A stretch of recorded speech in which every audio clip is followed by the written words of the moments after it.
নমস্কার বন্ধুরা, as promised আপনাদের যেরকম বলেছিলাম যে ফেরার জার্নিটাও আপনাদের সাথেই করব। তাই আজকে আমরা এই ভিডিওতে দেখব আমার কোন্নগর থেকে আবার কলকাতার পথে জার্নিটা। যখনই এখান থেকে ফিরি মনটা একটু খারাপ হয়ে যায়।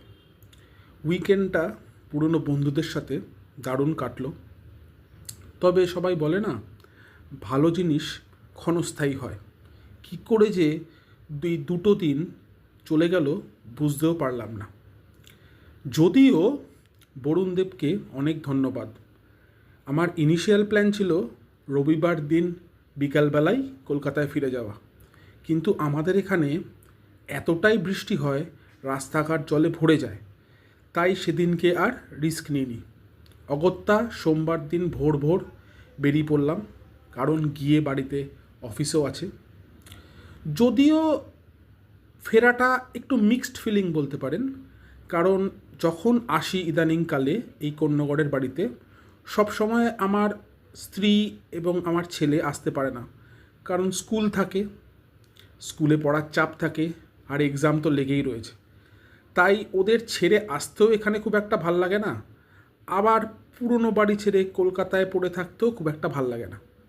তাই একটু মিক্সড ফিলিং। কোথাও গিয়ে একটা মনে আনন্দ আছে যে দুটো দিন আমার ছেলেকে দেখিনি, গিয়ে আবার দেখতে পাবো।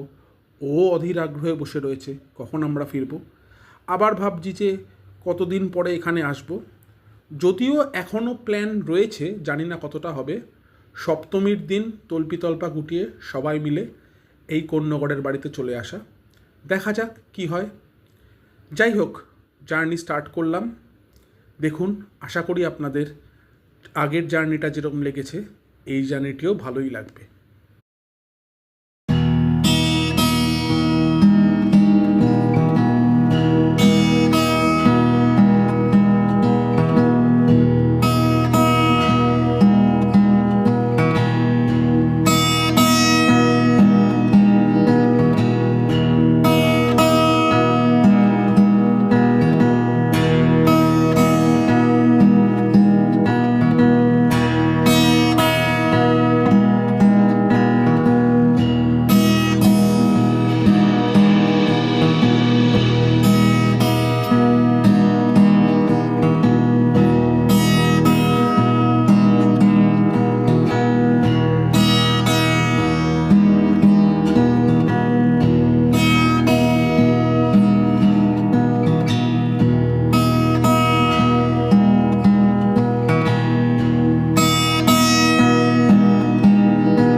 দেখতেই পারছেন আকাশ মেঘাচ্ছন্ন, বৃষ্টি নাববে নাববে করছে। তবে কি বলুন তো, এই চেনা রাস্তা, চেনা বাড়িগুলো যখন পেছনে ফেলে সামনে এগিয়ে যাই তখন মনটা একটু খারাপ হয়ে যায়। যাই হোক, মন বেশি খারাপ করে লাভ নেই, কারণ সবে সোমবার, সামনে একটি লম্বা সপ্তাহ পড়ে রয়েছে। তখন মনে মনে ভাবছিলাম যে বৃষ্টিটা নামার আগে যতটা চলে যেতে পারি, কারণ বৃষ্টি হলে জানেন এমনিতেই ড্রাইভ করা একটু অসুবিধার হয়ে যায়, রাস্তার খানাখন্দগুলো ঠিকঠাক বোঝা যায় না। তবে আমার এই প্রার্থনা বোধহয় বরুণদেব শোনেননি, কারণ এই ভিডিওরই পরবর্তী সময় দেখতে পারবেন যে আমরা কি জোরে বৃষ্টির কবলে পড়েছিলাম। তখন বাড়ি ফেরার আনন্দ দুঃখ সব মিশে গিয়ে একটু টেনশানেই পড়ে গেছিলাম, কারণ ভিজিবিলিটি একদম লো হয়ে গেছিল। যাই হোক, চলুন এগিয়ে যাই।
দেখলেন, যেটার ভয় পাচ্ছিলাম সেটাই হলো। যদিও অনেকক্ষণ আগেই বৃষ্টিটা শুরু হয়েছে, তবে এইখান থেকে এমন জোরে বৃষ্টি নামলো আর ভিজিবিলিটিটাও এত কমে গেল যে খুব সাবধানেই গাড়ি চালাতে হচ্ছিল। সব থেকে বড় কথা হচ্ছে, এত বড় একটা হাইওয়ে, জলে এত বড় বড় গর্ত হয়ে গেছে, কবে সারাবে জানি না। আর জলের মধ্যে গর্তগুলোর ডেপথ বোঝা যাচ্ছে না। আর হাইওয়েতে আপনি কত আস্তে গাড়ি চালাবেন, সেটাও একটা রিস্কের ব্যাপার। সুতরাং খুব সাবধানে গাড়ি চালাতে হচ্ছিল। আর বৃষ্টিটা বেশ জোরে, বেশ মানে খুবই জোরে পড়ছিল।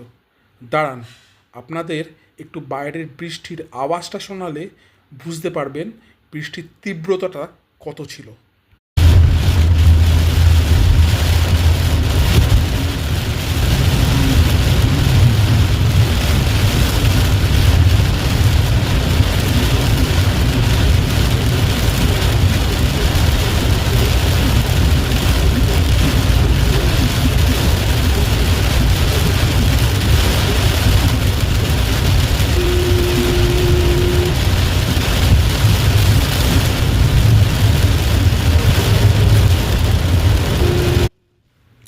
কি বুঝলেন?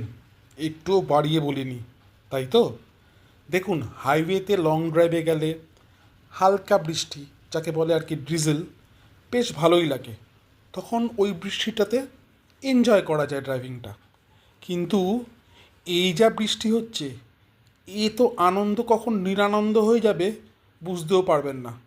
তাই খুব সাবধানে গাড়ি চালিয়ে এগিয়ে রইলাম। পেছনের সিটে মাকে দেখে বোঝাই যাচ্ছিল যে বেশ টেন্সড।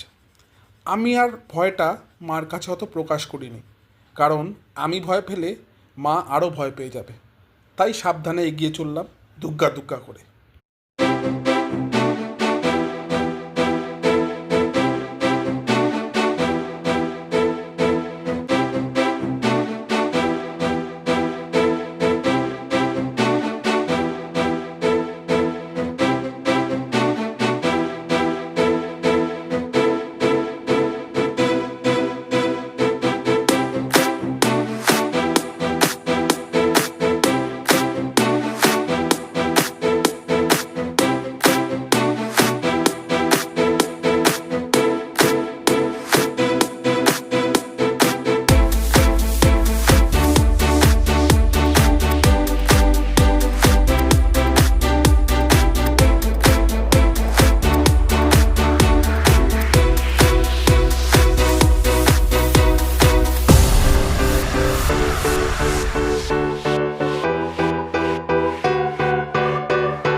যাক গিয়ে বৃষ্টিটা অনেক কমেছে।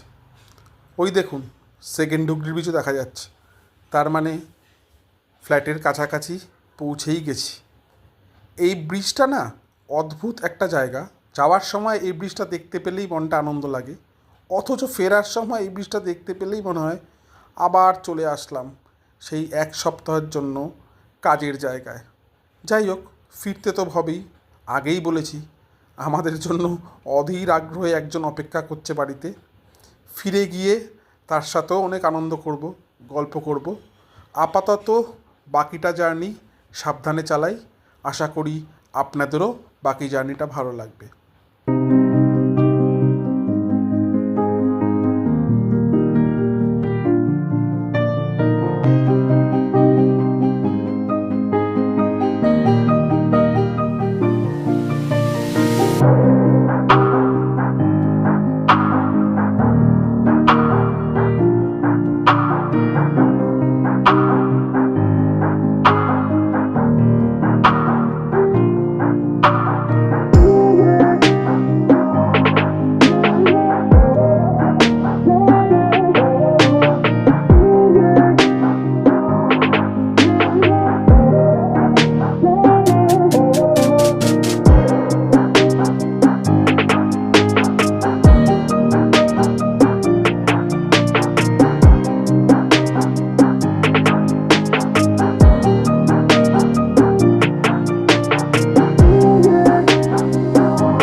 সাথে গল্প করতে করতে দেখুন চলেই এলাম।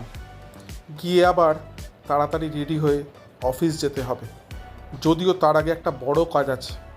ছেলেকে এই দুদিন কী করলাম সেটা শর্টে হলেও বলতে হবে, তারপরেই আমি আমার কাজে বেরোতে পারবো। আজকের মতন এইটুকুনি বন্ধুরা, আবার পরে অন্য কোনো ভিডিও নিয়ে আসবো। সামনেই পুজো, সবাই সুস্থ থাকবেন, খুব আনন্দ করবেন। আশা করি পুজোর আগে অনেকগুলো ভিডিও নিয়ে আপনাদের সামনে আসবো। ধন্যবাদ। আগের ব্লগেও যা বলেছি, আমি তো নতুন, কিছু ভুল ত্রুটি হলে মার্জনা করবেন।